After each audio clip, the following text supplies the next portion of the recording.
नूर, मुझे एक बात समझ नहीं आती। लोग आजकल हर चीज को बिदत बिदत कहने लगे हैं। अगर कोई नमाज पढ़ रहा है या रोजा रख रहा है तो इसमें कौन सा गुनाह है? ये लोग तो अल्लाह की इबादत से ही रोक रहे हैं। कोई शराब पिए या गलत काम करे उसे कोई नहीं रोकता, लेकिन जो कुरान पढ़ रहा है उसे टोकते हैं। और अगर हदीस में नहीं भी आया तो क्या हुआ? अगर हमने अपनी तरफ से नेकी समझकर कर लिया तो इसमें कौन सा बड़ा गुनाह हो गया? जोया, तुम्हारी ये उलझन बहुत जायज़ है, और सिर्फ तुम नहीं, बहुत से लोगों को लगता है कि इबादत ही तो है, करने दो। लेकिन रुको, क्या तुम्हें पता है कि शैतान इंसान को नेकी के रास्ते से भी गुमराह कर सकता है? नेकी के रास्ते से गुमराह? वो कैसे? इसे समझने के लिए तुम्हें दीन और दुनिया का फर्क समझना होगा। मैं तुम्हें तफसील से बताती हूँ।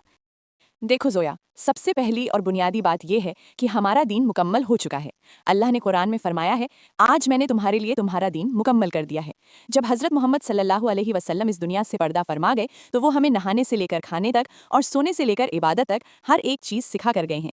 अब सोचो, अगर हम कोई ऐसा ख़ास दिन या ख़ास इबादत अपनी तरफ से तय करते हैं जो हज़रत मोहम्मद सल्लल्लाहु अलैहि वसल्लम या सहाबा रज़ी अल्लाह अन्हुम ने नहीं की, तो हम अनजाने में क्या दावा कर रहे हैं?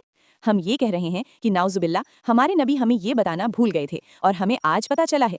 ये नबूवत पर सवाल उठाने जैसा है। और रही बात मोबाइल और टेक्नोलॉजी की, तो लोग कहते हैं कि मोबाइल चलाना भी तो बिदात है। ये बहुत बड़ी गलतफहमी है। बिदात का ताल्लुक दीन से है, दुनिया से नहीं। मोबाइल, कार या प्लेन, ये सब जिंदगी गुजारने के साधन है, इबादत नहीं। हम मोबाइल को सवाब समझकर नहीं चलाते, लेकिन जब आप किसी चीज़ को दीन का हिस्सा बनाते हैं, सवाब की उम्मीद रखते हैं और उसे करने का तरीका खुद तय करते हैं जो नबी ने नहीं बताया, तो वो बिदात है। और हदीस में साफ है कि हर नई ईजाद दीन में बिदात है, और हर बिदात गुमराही है, और हर गुमराही आग यानी जहन्नुम में ले जाने वाली है। अब इबादत और बिदात का असली फ़र्क समझो। इबादत ये है कि तुम साल के किसी भी दिन नफिल नमाज पढ़ो, कभी भी रोज़ा रखो, अल्लाह का जिक्र करो, ये सब जायज़ है। तुम साल के 365 दिन ये कर सकती हो। लेकिन बिदात ये है कि तुम अपनी मर्जी से बिना किसी दलील के किसी एक दिन को फिक्स कर लो, उसे खास बना लो और ये अकीदा बना लो कि बस इसी खास दिन या रात में इबादत करने से बख्शिश होगी। अगर तुम रिसर्च करने जाओगी, कुरान और हदीस के पन्ने पलटोगी, तो यकीन मानो तुम्हारे हाथ खाली ही आएंगे। इसका जिक्र कहीं नहीं मिलेगा। जब हमारे नबी सल्लल्लाहु अलैहि वसल्लम ने किसी दिन को खास नहीं कहा, तो हम और तुम कौन होते हैं उसे दीन में जोड़ने वाले? याद रखना, दीन जज्बात से नहीं, दलील से चलता है।